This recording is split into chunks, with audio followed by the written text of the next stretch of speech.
So my name is Josh Nupp. I work in the Global Education and Career Development Office with Margaret Hedrick.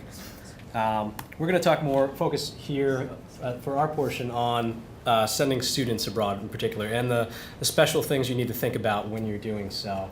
We really want to approach this as a three-part process. There's the planning and preparation phase, and there's different aspects of that. There's the actual in-country experience, and then there's the reentry process, because it's very easy to overlook that last piece. But as Malgorzata will talk about in a few minutes, it's a very important time for students to be able to really summarize and grow from their time overseas. So one of the big things that we want to do at the outset is really set clear expectations, especially on the part of the trip leader, whether that's faculty, whether that's staff, whether that's a team of faculty and staff who are leading a program. We found in our work, I think, at times that faculty may have a lot of experience, obviously, teaching and working in the lab or working in the classroom. They might not be as knowledgeable about issues outside of the classroom as far as emergency and safety and things like that are concerned, especially when it concerns taking a group of students abroad. So we want to again lay out those expectations. Who's going to be in charge of the group? What are those responsibilities that they'll have while they're there? So, of course, while they're in the classroom, they're an instructor, but outside of the classroom, maybe they're a resource to students who are in the program. Maybe they're, available 24/7 in the event of an emergency to kind of be the boots on the ground, even if they're not the one kind of making the final decisions on what to do. They're able to be a contact for people back at MIT. Do they need any training? And if so, what training will they need to be prepared for that particular role? Sandy talked a little bit already about the travel approval process, especially if there's waivers needed. And this really comes into play here because these are programs with students on them. So if it's a faculty or staff member going alone to a high-risk area, there's not that same process that has to be followed. But obviously, you said whenever you introduce students, then that waiver process really needs to be followed very closely. And there's also potentials if there is an issue overseas that a trip may be canceled even before it leaves. So that's something to keep an eye out for. What's really important too is that there's in-country contacts for this program. I mean, it's great to have a very knowledgeable program leader who has been to this area before, but having, again, a local contact, somebody to draw upon, especially in the event of an emergency, but also as far as, really maximizing what students will get out of the experience is another important piece. That local contact can also provide some information on nearby hospitals and English-speaking doctors and kind of can do some referrals. In the absence of that knowledge base, we also rely on ISOS because they can really, especially in an emergency, can quickly point you in the direction of this is a English-speaking vetted hospital that we would recommend. We also want to confirm what's the best way to contact that group in the event of an emergency. We would expect and hope that the trip leader has a cell phone that's going to work overseas and maybe another alternative means of communication, whether it be a landline or an office line. But also, these local contacts can be another source of tracking down people in the event of an emergency. And that clear communication protocol, that kind of overrides everything. So that's, what will happen, in an emergency, where should this group go if there is an emergency overseas? How should they reach back out to MIT? In this case, we recommend going through ISOS. And then how would people at MIT get in touch with this trip leader to confirm that members of the group are okay? The third piece that we're looking at here is really helping the students take ownership of their own experience. We don't want to spoon feed them all the information. We want to make sure that they really understand their own specific case, which they obviously do better than the program leader would anyway, and kind of take the responsibility upon themselves for, let's see. So on one piece, confirming the validity of their passports. That's a very important thing.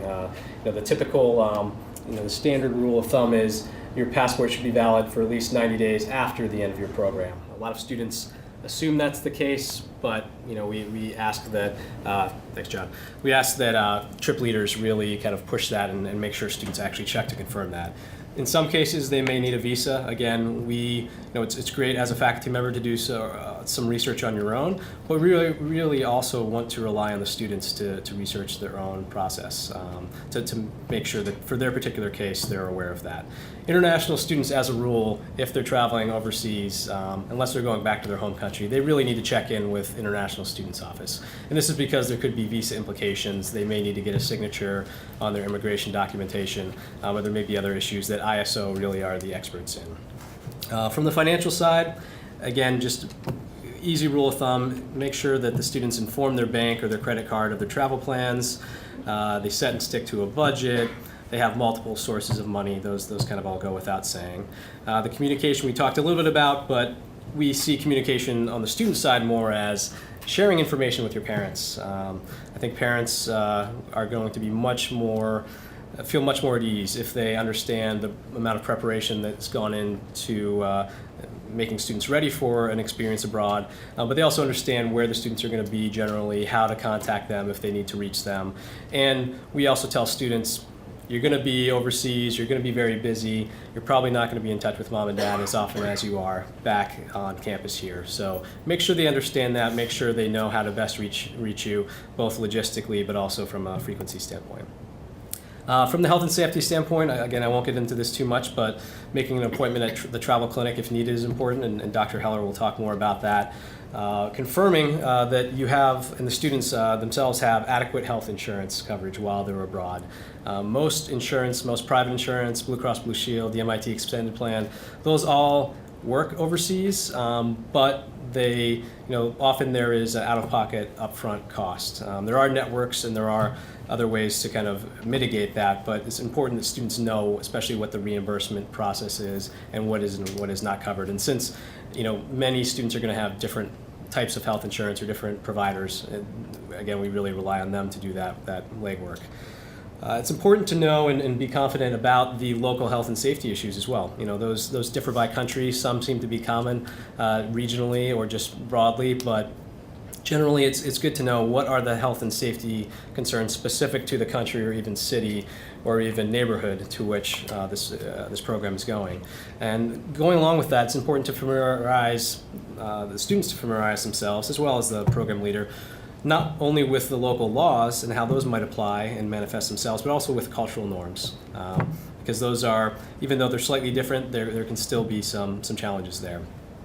The risk acknowledgement form is something that we ask all students, whether they're traveling to what we would not consider medium, high, or highest risk country. We still want to collect a risk acknowledgement form on their behalf. So the program leaders or whoever is the kind of main contact in the DLC should really hold on to those forms as well.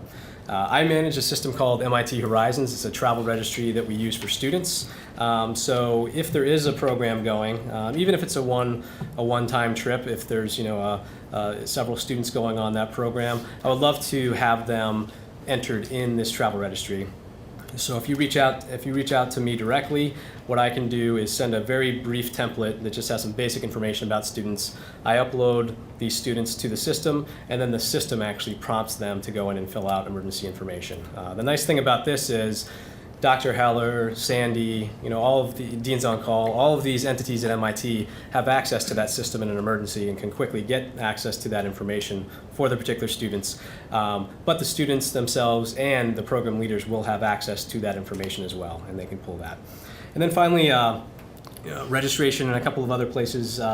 International SOS, you can register your travel there, but you can also sign up for alerts, as Sandy mentioned, specific to the region you're visiting. And then for U.S. citizens, the Smart Traveler Enrollment Program is a great way as well for the U.S. Government to know where its citizens are and to push out email alerts if there might be any emergency issues that arise. Now I'll turn it over to Malgorzata.